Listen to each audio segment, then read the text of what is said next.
បាទសូមគ្រប់លោកតាលោកយាយពុកម៉ែបងប្អូនប្រុសស្រីទាំងអស់ជាទីគោរពនិងជាទីរាប់អានផងដែរបាទនៅក្នុងពេលនេះខ្ញុំបាទនឹងចូលរួមក្នុងការជួយផ្ដល់មតិយោបល់ខ្លះៗហើយក៏មកឆ្លើយតបនៅសំណួរបាទគឺសំណួរមួយដែលបាន comment សរសួរមកខ្ញុំបាទហើយក៏សូមមេត្តាជាស្រ័យដល់ខ្ញុំបាទផងក្រែងជួនជាខ្ញុំបាទនេះមានការឆ្លើយតបនៅសំណួរមិនទាន់ពេលវេលាឬមួយក៏ខ្វះចន្លោះត្រង់ណាមិនត្រូវចិត្តបាទក៏សូមមេត្តាជាស្រ័យផងអញ្ចឹងនៅក្នុងសំណួរនេះគាត់បានសួរមកខ្ញុំថាម៉ាស៊ីនតូតាបាទ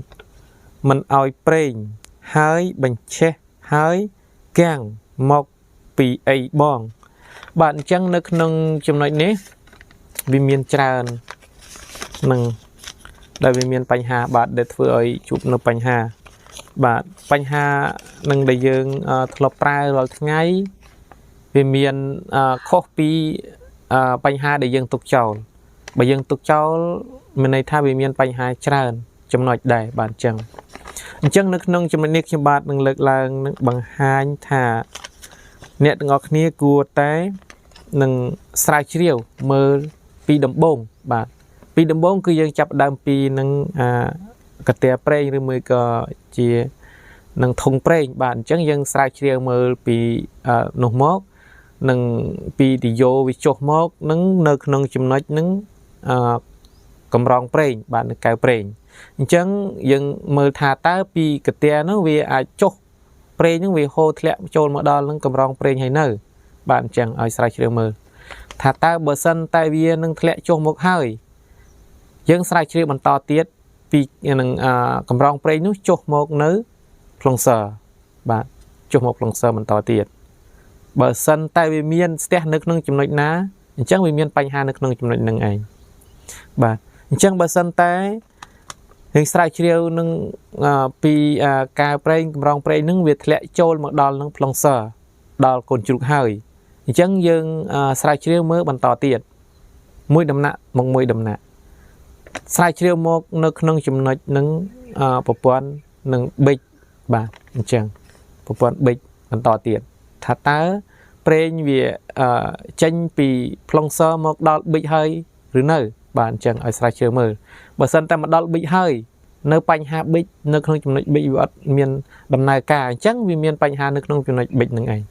បាទអញ្ចឹងឲ្យស្រាវជ្រាវមើលហើយអញ្ចឹងសង្ឃឹមថាគាត់បានយល់ហើយបាទនៅក្នុងប្រព័ន្ធប្រេងបាទអញ្ចឹងបន្តមកក្នុង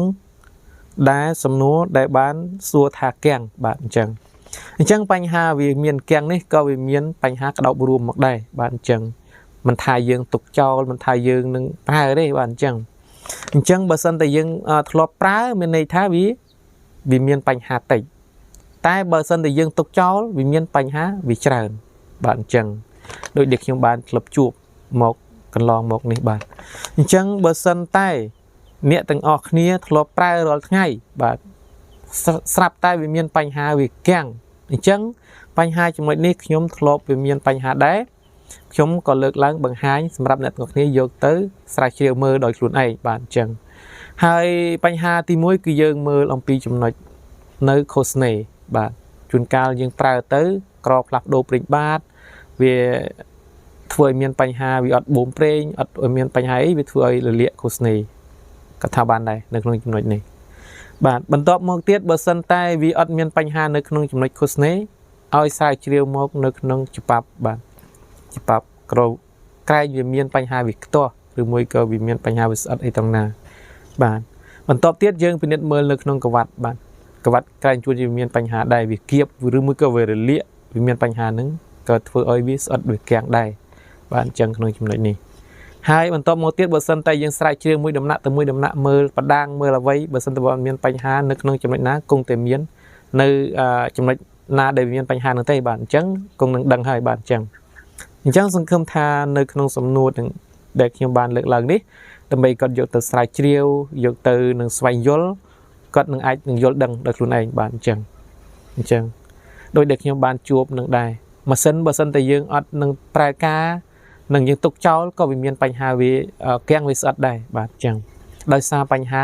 អ្វីបញ្ហាវាមានប្រេងវាមានជាតិទឹកដល់ពេលវាមានជាតិទឹកទៅកាលណាតែយើងទុកចោលវាអត់ដំណើរការអញ្ចឹងអាប្រេងនោះវាទៅ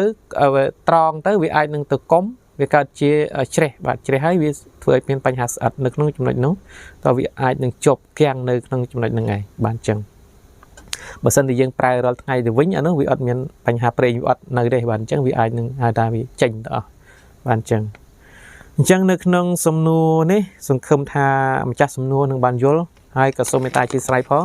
ក្រែងជួនជាខ្ញុំបាទនឹងជួយផ្ដល់ទៅវាមិនត្រូវឬមួយក៏ខុសនៅក្នុងពាក្យពេចន៍មួយណាដែលចង់ដឹងចង់យល់បាទអញ្ចឹងខ្ញុំបាទអត់មានអ្វីទេបាទគ្រាន់តែថាមកជួយផ្ដល់ជួយចែករំលែកតែប៉ុណ្្នឹងឯងហើយកុំអោយស្ងាត់ពេកបាទអញ្ចឹងសង្ឃឹមថាបងប្អូនពុកម៉ែទាំងអស់គ្នាហើយនឹងបានយល់ហើយនឹងសិក្សានឹងបន្ថែមដោយខ្លួនឯងទៀតហើយក៏ជួយចែករំលែកវីដេអូរបស់ខ្ញុំបាទនេះដើម្បីចែកជូនដល់នឹងអ្នកដែលគាត់មិនដែលដឹងហើយក៏មិនដែលបានស្គាល់ហើយក្រែងជួនជាគាត់នឹងបានជួបនៅបញ្ហាអញ្ចឹងទៅក៏គាត់នឹងដោះស្រាយនឹងដោយខ្លួនឯងមិនសូវលំបាកនឹងទៅប្រើជាងទៅរកជាងបាទអញ្ចឹងសង្ឃឹមថាពួកគាត់បានយល់ទាំងអស់គ្នាបាទអញ្ចឹងវីដេអូរបស់ខ្ញុំបាទនឹងសូមបញ្ចប់តែប៉ុណ្ណឹងចាំមានអ្វីពេលក្រោយខ្ញុំបាទនឹងជួយចែករំលែកជាបន្តទៀតបាទអញ្ចឹងសូមអរគុណសូមគោរពលា